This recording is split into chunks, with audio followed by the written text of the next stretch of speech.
Então, a paz do Senhor, meus amados, é com alegria e satisfação que estamos aqui mais uma vez para falar do amor de Deus e retornando aqui nessa missão que Deus colocou no nosso coração para pregar o Evangelho e falar do seu amor.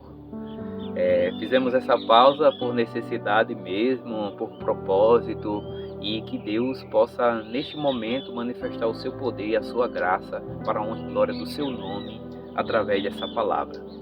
E a mensagem de hoje, gente, tem como tema os vales secos da vida, né?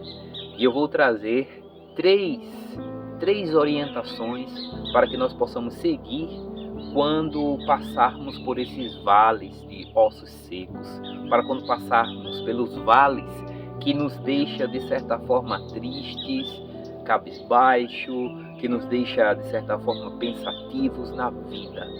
Então vamos falar sobre os vales secos da vida de uma maneira geral, e eu vou apresentar para vocês 3 tópicos importantes. Mas antes disso, para que vocês possam refletir, antes disso vamos ver qual o texto bíblico, que eu imagino que vocês já tenham noção qual seja o texto bíblico que a gente vai utilizar, que encontra-se em Ezequiel, capítulo 37. Vou repetir, Ezequiel, capítulo 37. Vamos do comecinho, que diz assim: A mão do Senhor estava sobre mim. Por seu espírito, ele me levou a um vale cheio de ossos. Ele me levou de um lado para o outro, e pude ver que era enorme o número de ossos no vale, e que os ossos estavam muito secos. A primeira coisa que nós precisamos entender quando estamos ou quando entramos em uma situação de luta, de batalha, em uma situação complicada, é a gente ter uma noção ampla da realidade, de como está, né? Então a primeira coisa que Deus quer que nós façamos é ter uma noção de como encontra-se a situação. Quais são as dificuldades?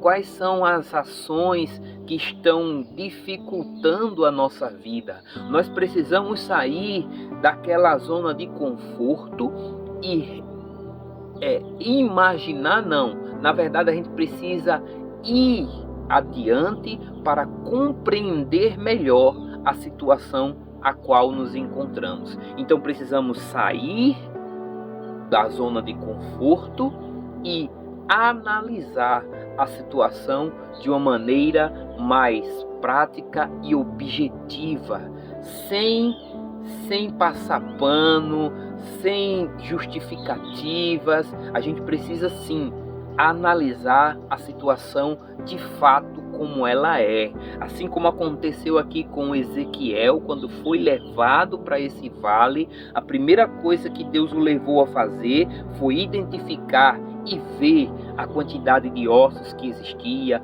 a quantidade de dificuldades que existia. Então muitas das vezes a gente tenta fugir da realidade para, de certa forma, se conformar com a situação. Não, irmãos. Se nós estamos no vale de ossos secos, a primeira coisa que precisamos ver é a realidade nua e crua, como ela é, tá? Mas não deixe com que essa realidade ela venha te abater. A realidade que nós venhamos a encontrar venha nos entristecer, nos fazer parar. Não, a realidade é uma, mas o Deus a qual a gente serve, Ele pode todas as coisas. Ele é um Deus do impossível. O que é impossível para mim é possível para Deus. O que é impossível para você é possível para Deus. Então não desanime, mesmo você analisando a realidade e vendo que é algo difícil, que é algo complicado. Assim como Pedro, quando viu Cristo andar sobre as águas, ele olhou e disse: Senhor, me chamas que eu vou ao teu encontro. Mesmo ele sabendo que fisicamente era impossível, mas ele confiou no Senhor. Então a primeira coisa que a gente precisa fazer é analisar a realidade, mas não deixar com que essa realidade venha a nos abater. E aí quando a gente encontrar essa realidade, a gente tem que buscar em Deus a resposta, as estratégias. Nós precisamos buscar em Deus a estratégia de como a gente vai enfrentar, de como a gente vai realizar aquela parte que nos é responsabilidade. Porque em toda situação, meus irmãos, existe a parte que Deus que vai agir, mas também existe a parte que cabe a nós, né? Se nós estamos em uma determinada situação, seja ela qual for, nós precisamos buscar ao Senhor. Depois a gente analisar e ver essa realidade, a gente não vai desanimar com essa realidade, mas também nós precisamos buscar a resposta no Senhor para que Ele possa nos dar a resposta e o direcionamento. E o que está embasado isso? É só a gente continuar a leitura. Onde é que se embasa isso? Veja só que depois que ele viu os muitos ossos secos, ele me perguntou. Quem perguntou? O Senhor. Deus me perguntou. Se Deus perguntou a Ezequiel, é porque Ezequiel estava buscando ao Senhor.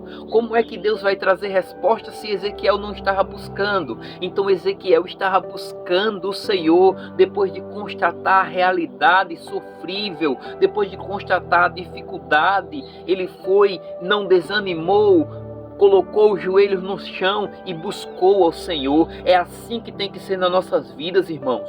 Nós temos que, mesmo diante da dificuldade, nós temos que buscar o Senhor. E aí ele me perguntou: filho do homem, estes ossos poderão tornar a viver? Veja que primeiro Deus questionou a Ezequiel. Então primeiro Deus quis que Ezequiel cresce nele, que mantesse esse relacionamento de confiança nele.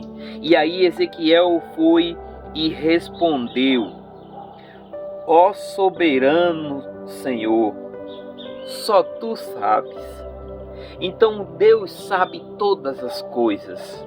Então quando Deus questionou a ele, muitas das vezes a gente está numa situação difícil e a gente se questiona: Senhor, será que é possível? Será que dá certo? Será que eu vou conseguir? Será que eu tenho condições? Será que o meu filho vai ser um homem decente? Será que a minha filha vai casar e vai ter uma família feliz? A gente questiona a Deus por várias coisas. Será que eu vou conseguir pagar as contas? Será que eu vou ter saúde? Será que essa enfermidade não vai me matar? Então são vários questionamentos na nossa mente.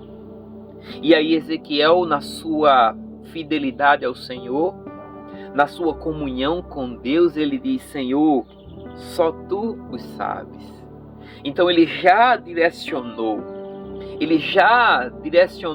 a confiança dele, e a fé dele estava em quem?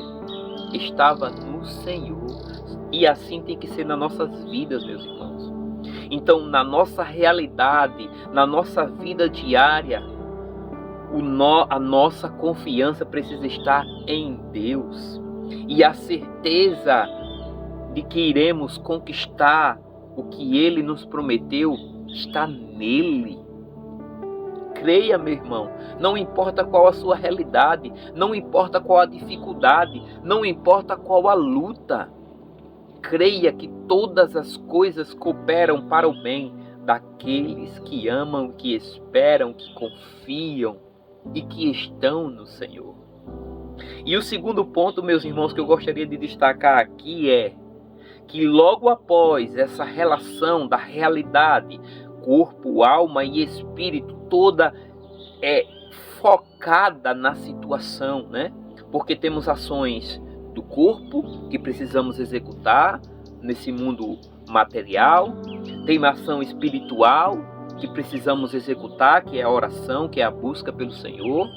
Temos busca sentimental da alma, que precisamos nos manter dispostos, alegres, confiantes, animados, que a alma se alegre, Amém? Mas também, após toda essa constatação da realidade, nós precisamos profetizar. Aquilo que o Senhor colocou no nosso coração, aquilo que o Senhor derramou sobre as nossas vidas, nós precisamos confiar e profetizar. Esse é o segundo ponto, meu irmão. Depois de nós constatarmos a realidade, nós precisamos profetizar a realidade que queremos, o milagre que queremos, aquilo que o Senhor colocou no nosso coração. Nós precisamos agora trazer a existência através do verbo, através da palavra. Por isso, meus irmãos, independente de qual seja a sua situação, creia no Senhor e profetize conforme a ordem do Senhor. É exatamente o que diz no versículo 4. Então ele me disse: profetiza a esses ossos e diga-lhes: ossos secos, ouçam a palavra do Senhor. Não importa, meus irmãos, se está morto. Não importa se o médico diz que não tem jeito. Não importa se a realidade ou a situação ela diz algo negativo, que você irá morrer, que você irá se destruir. Não importa.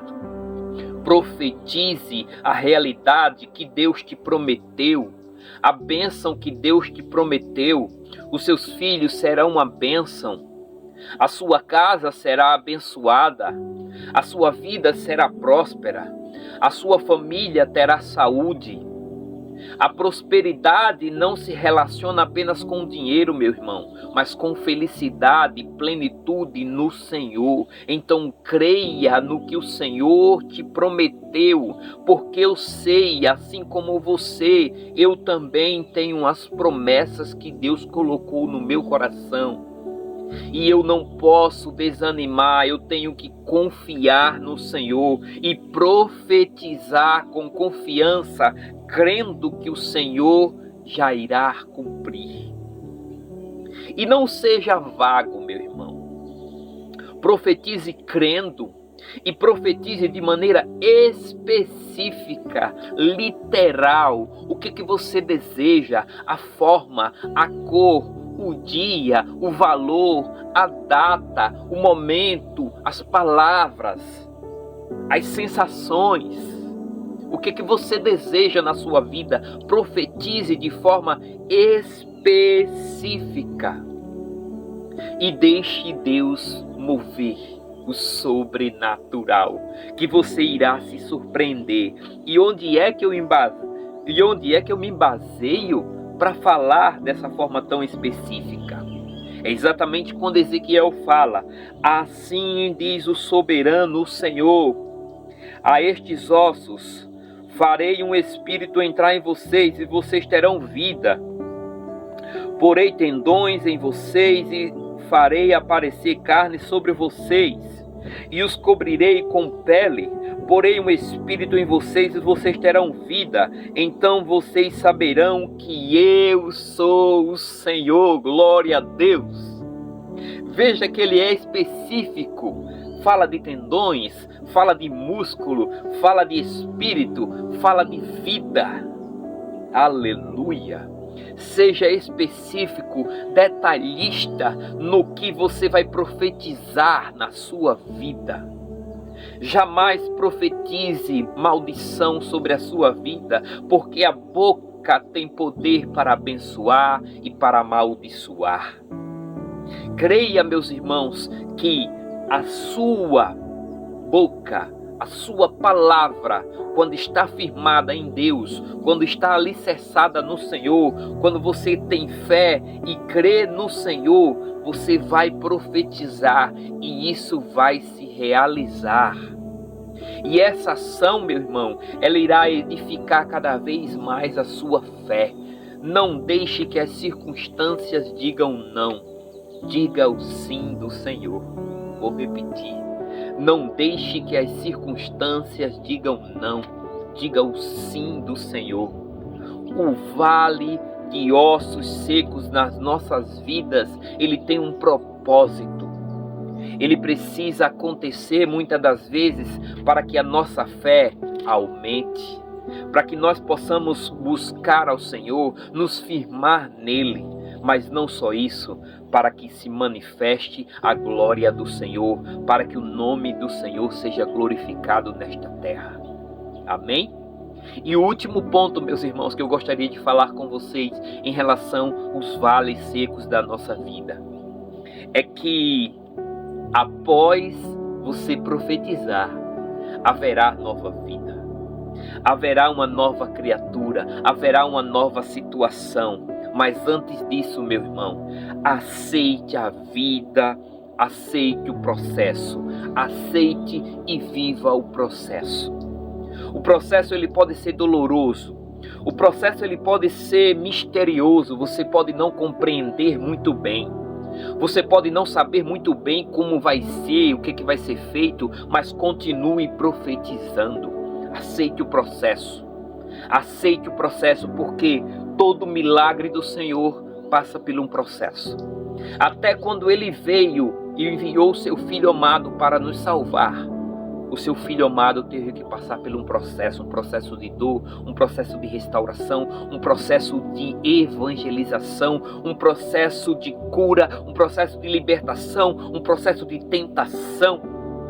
Sabe, meus irmãos, para que o milagre aconteça, é necessário aceitarmos o processo. E não falar palavras de maldição no meio do processo, não. Continua com foco, continua objetivo, continua com o pensamento no alto e saiba que ele irá realizar. Mas vamos para a parte final. A nova vida vai te dar discernimento. A nova vida vai te dar uma vida verdadeira. O reino eterno estará em você. Creia, meus irmãos, porque veja o que é que disse. Eu profetizei conforme a ordem recebida. Enquanto profetizava, houve um barulho, um som de chocalho, e os ossos se juntaram, osso com osso. Olhei, os ossos foram cobertos de tendões e de carne, e depois de pele, mas não havia espírito nele. A seguir, ele me disse: profetiza o Espírito, profetiza, filho do homem, e diga-lhe: assim diz o soberano Senhor, venha desde os quatro ventos, ó Espírito, e sopre dentro desses mortos, para que vivam. Vai haver vida, meus irmãos. Haverá vida quando você profetizar, uma nova vida, o reino eterno. Você irá ficar em paz, você vai ter paz, alegria, felicidade. Mas é necessário passar pelo processo, meus irmãos. É necessário passar e ser aprovado no processo. Os vales secos na nossa vida não irão continuar, porque o choro dura uma noite, mas a alegria vem pela manhã. Mas é necessário que nós analisemos a realidade. É necessário que nós profetizemos sobre essa situação, que a nova vida irá chegar e o reino de Deus irá reinar na nossa vida para sempre.